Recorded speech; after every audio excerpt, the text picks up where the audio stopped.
Hello friends, today we are making Masitas de Puerco fritas, also known as fried pork chunks in Puerto Rico. So we're going to need boneless pork, check. We'll need water, salt, lard, and onion, and Mojo sauce, check. This I just made on a previous video. So what we're going to do, I buy this and separate it into several meals. So what I'm going to do is open it up and I'm going to split it in half. I'm going to take this pretty part here and cut it up into chunks and put it in that marinade. So I'll pause it while I get that prepared. That chunk of meat costed me just under 10 bucks. And we will get several meals off of this. I'm trying to decide how much I want to use today. So this, I can cut a bunch of nice pork chops. I can get 3 more meals out of this for us.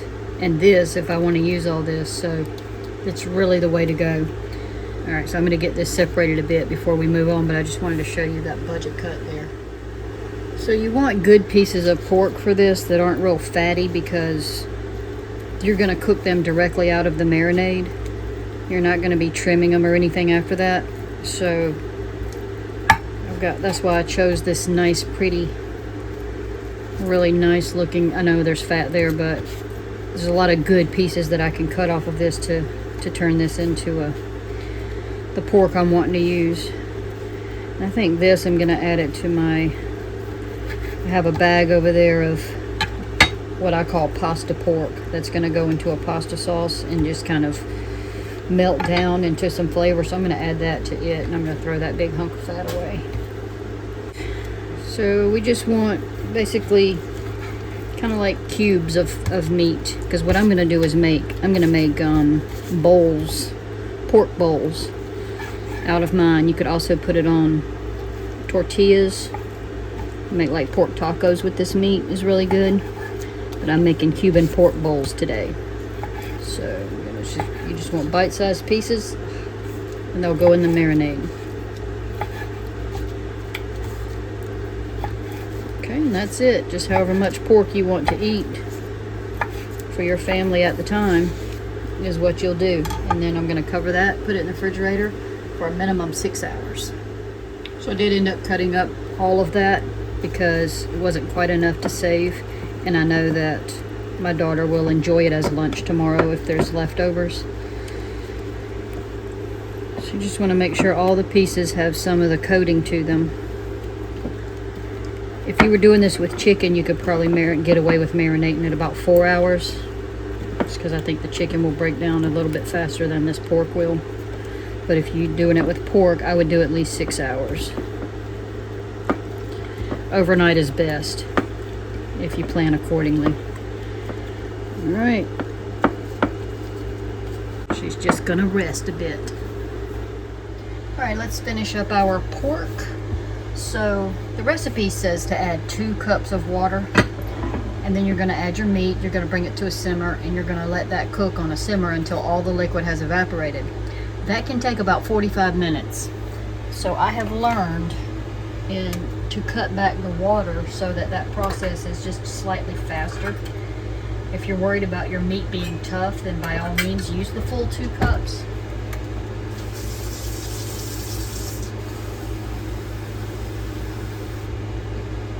But I think, it's been a little while since I made this, but I think that I have reduced it down to about 1.5 cups, possibly even a little less, because it takes a while for all that water to go away. But essentially that's what bastes and cooks your meat on a really slow process. So, alright, so what I'm going to do now is get the meat out of here. You don't have to get all the marinade off of it. In fact, we like a lot of the garlic, but if you don't like the garlic, then you'll want to pat this dry and get all the garlics off of there. But I don't mind the garlic, so I just put them right in. And at the end, when it's almost done, we will add onion rings to it, some sliced onion in rings, and that will also sort of caramelize and char up, and those are really good. And I'm going to make a pot of white rice, corn and black beans, and then I'm going to top my bowl with some diced tomatoes and feta cheese, and that's going to be my Cuban pork bowl. You can put the peppercorns in there if you want, but I know my husband will be the one to crunch down on one in a heartbeat, so I'm trying to get them out.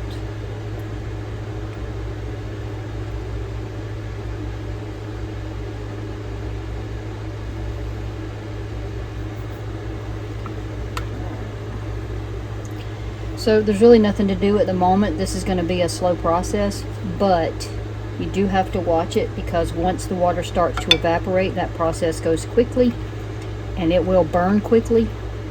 We like it a little bit charred, so that's not an issue for me, but it will burn up really fast. In the meantime, you're going to feel like nothing, it's going to take forever to get dinner, but it will happen, and it will happen fast. You don't put a lid on it or anything, you just let it do a slow braising in this liquid until all the liquid's gone. Alright guys, things are happening. So I like to put my onions in now. There's still a little time, but if you wait until the water is almost gone, your onions are still not fully cooked. I've had that happen. So I like to go ahead and get them in here. This is for my rice here, so.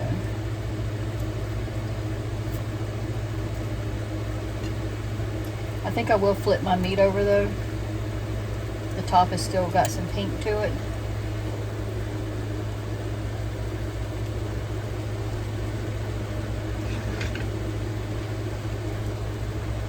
So I'm going to toss that around.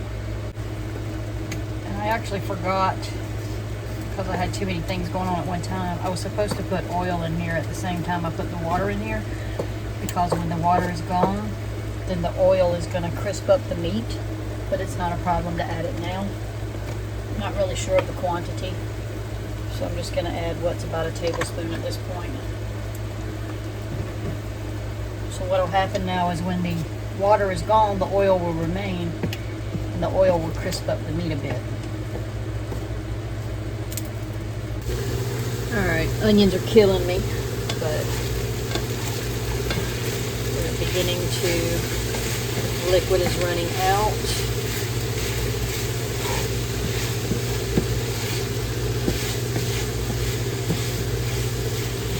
Our rice is just about done.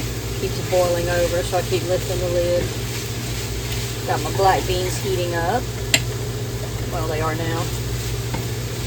And I have a steam in the bag, microwave bag of corn going, so I didn't have to put that on the stove today. I have used the oil that you put in here in the beginning. Can be a spoon of lard or Crisco. It can be liquid oil. It can even be coconut oil, which I have used with good success. The time you don't really want to. Now you could stop it right now and go ahead and eat it, but I like for my onions to char up a little bit, and I don't mind my meat charring a little bit.